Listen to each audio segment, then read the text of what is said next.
Hi, I'm Ken McNabb. We're talking about lessons that are crucial for a ranch horse. And I think one of the things that's most important in a ranch horse is the ability to ride him one-handed. There are so many times on the ranch when, even if you're not a roper, this hand is busy. You're carrying a calf, you're swinging a rope, pushing cows. You're doing something with this hand that keeps it busy. So I need my horse to be able to ride one-handed.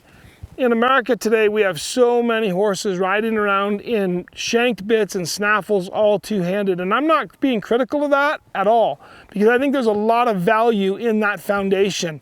And I do it on all of mine.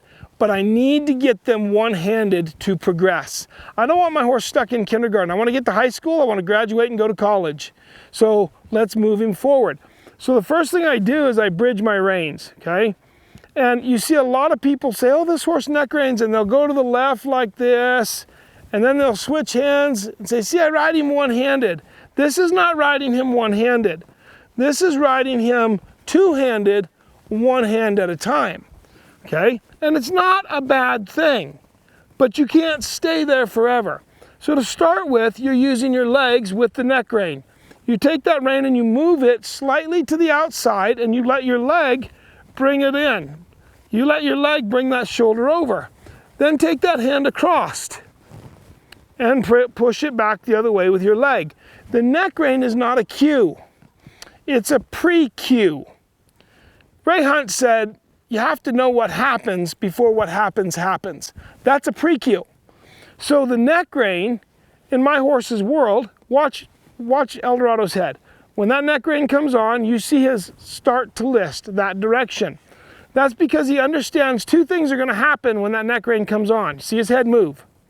What's going to happen is if he doesn't move this way, my spur is going to come in, and if that doesn't do it, my hand will pick up that rein. If I ask for that turn and he doesn't do it, his head gets out of line, I'm going to pick up that direct rein with more pressure. When I switch directions and come back to you, I lay that over there, my leg enforces it. If I need to, I reach through with my free hand. When that starts to get really good, I just put the reins in one hand, split them with my finger just like I want to ride them, lay that neck rein on and enforce with my leg. And again, I like a bridle that's broken pieces, whether it's a 2-piece or a Lifesaver 7 3-piece mouthpiece or the hinge port correction. All of these are bits that Weaver Equine makes for me. What I like is that brokenness in that bit at this level of training where I can pick up with my free hand if I need to. When I lay that neck rein on, if things don't happen perfect, I can pick up with that free hand. Think about your hand. One of the things you see a lot of people do is this right here. You're dragging your horse. You want to ride your horse right here. If he's not there, fix it. You want your hands off center a couple of inches, not feet. Look what this does to your body, okay? You want your balance right here, not here, here. So pick it up, fix it right there, and teach this horse to ride square underneath of you with a little bend and a little arc looking to the cattle he's working.